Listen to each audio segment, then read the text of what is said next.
going on today? We are taking a look at the Super 7 Ultimates Simpsons Wave 1 Mo Szyslak. Mo is probably my favorite figure in the wave so far, and I'm going to tell you why. Let's get to the figure.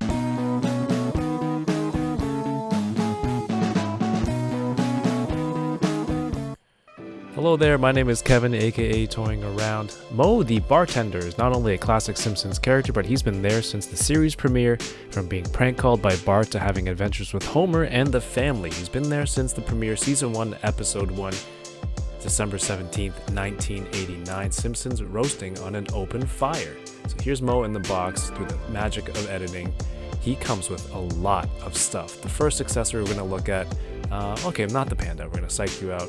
This is the Flaming Mo drink. You can see I have a cup here that I got from Universal Studios in Florida. Not the same cup, obviously, but it's a famous signature drink that Homer and Mo made up with some cough syrup, and they light it up on fire. And I found out afterwards, so we're going to cut forward a little bit, but you can actually remove the Flaming Mo piece to have a regular beer mug. It would have been cool if there was like a beer insert to make it like a foamy beer. Next, we have the pickled eggs that come in this dirty glass jar that sits on Mo's bar top. Of course, for the bar top, we have a dirty dish rag he uses to clean cups. And Mo is famous for being prank called by Bart, so here is a telephone. And I'm not going to explain what a telephone is if you were born before like 2000, but this is how people communicated. So Mo can pick up this phone. Unfortunately, it doesn't have a bendy wire in it, but I guess you don't need it. That's what it does. You can hold the phone. Hello? Amanda Hug and Kiss? Of course, the craziest accessory that comes with this set, I can't believe he comes with a full panda.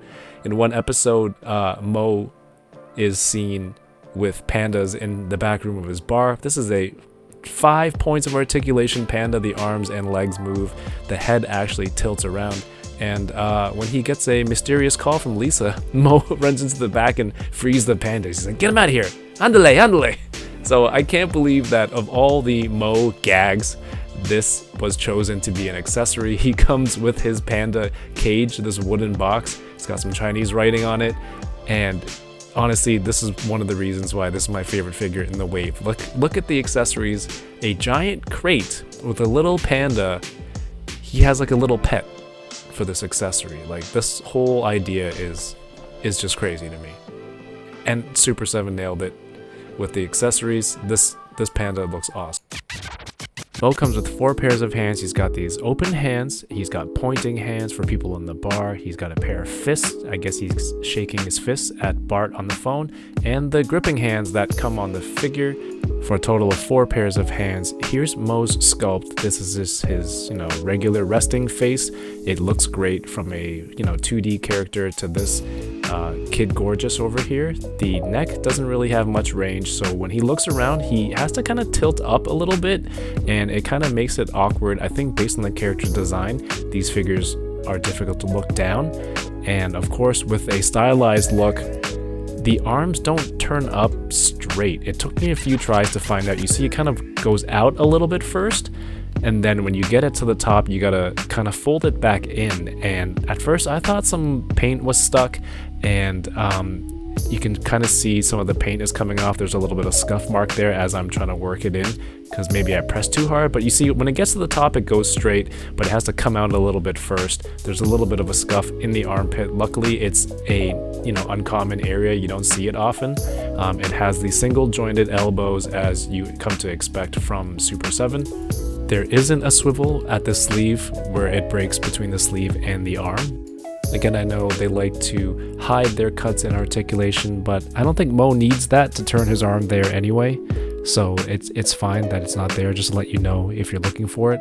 The upper torso and diaphragm articulation seems silly because it can really only move left to right. You can see it doesn't go back or forward much. And if you combine that with the stomach turn articulation point, it seems excessive. But maybe it gives for a slightly more natural look when he's turning, as opposed to turning right from the belt joint. But this is probably, it's not the greatest articulation for a figure. For the legs, it's more articulated than Homer and Poochie for sure. Mo can do the splits, but he can't really kick forward much. He doesn't move back much, his legs. It's single jointed knees to, as you know, Super 7's MO is to maintain the silhouette of a figure, so the legs stay the same, there's no double joint, and the feet do turn and go forward, up and down, but you know, you don't need that much articulation when the rest of the figure isn't moving much anyway. Aesthetically, the figure looks beautiful, but it doesn't move the greatest.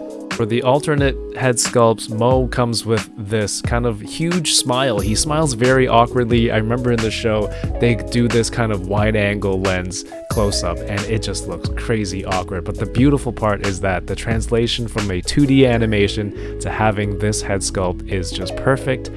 The other alternate portrait is this screaming face. You see he's got like a missing tooth there and he's yelling at Bart on the phone. He's like, "Listen here, you little snot." And this, again, translate from a 2D image to a 3-dimensional figure. It doesn't always work out, but for this, it's absolutely perfect. The only problem is, you know, with the lack of articulation and that diaphragm joint here, if I try to get Mo to look down at anything or meet the eye line of another character or a shorter character, you see he has trouble looking down. And if I lean him forward much, he kind of starts tilting over.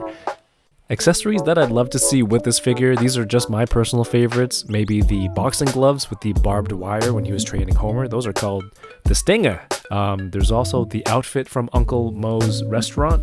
You know, when he has the basket of burning fries on his head and he yells at the kid, and then maybe, you know, they hand him the drawing with the stink lines and everything, he loses it on that kid. Again, you know, everyone has different attachments to characters. These are just mine.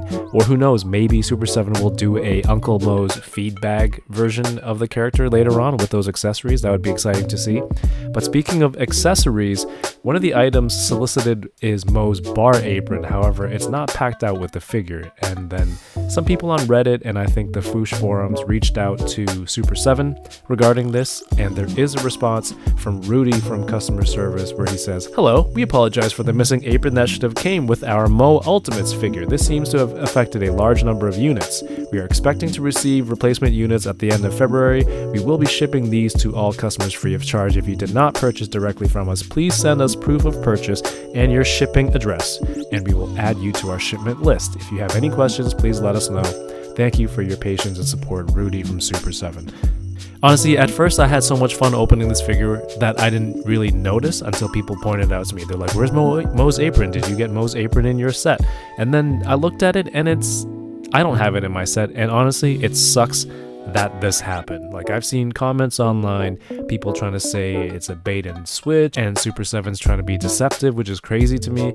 I don't think they're actively trying to scam anybody. Like, in the past, they've sent out replacement parts, I believe, for Thundercats for mistakes. You know, other companies send out replacement parts for any of their mistakes, and I think this kind of stuff happens. While ideally, things like this shouldn't happen, human error is always a factor. From the response from Rudy, it seems like they're going to make good on this missing item. Ultimately, this is my favorite figure of the wave, as it's an iconic Simpsons character in figure form, totally packed out with accessories. I open this figure and I can't help but have fun with it. It's not perfect though. While the sculpt looks good, the character's look leaves little room for decent neck articulation and head articulation, and further body movements are restricted to keep the aesthetic. Personally, I'm excited to collect these Springfieldians for my shelf. Going in, I want these characters for display, and I know that they're not going to be the most articulated, but I'm okay with that given the type of character that they are. What do you think of this figure, and will you be getting it? Let me know in the comments below. I want to thank Super 7 for sending Wave 1 to a huge Simpsons fan for review. I did this review a little differently from my others. What did you think of it? Leave a thumbs up if you liked it, and subscribe for more toy content. It really helps out the channel. Thank you so much for watching, and keep toying around.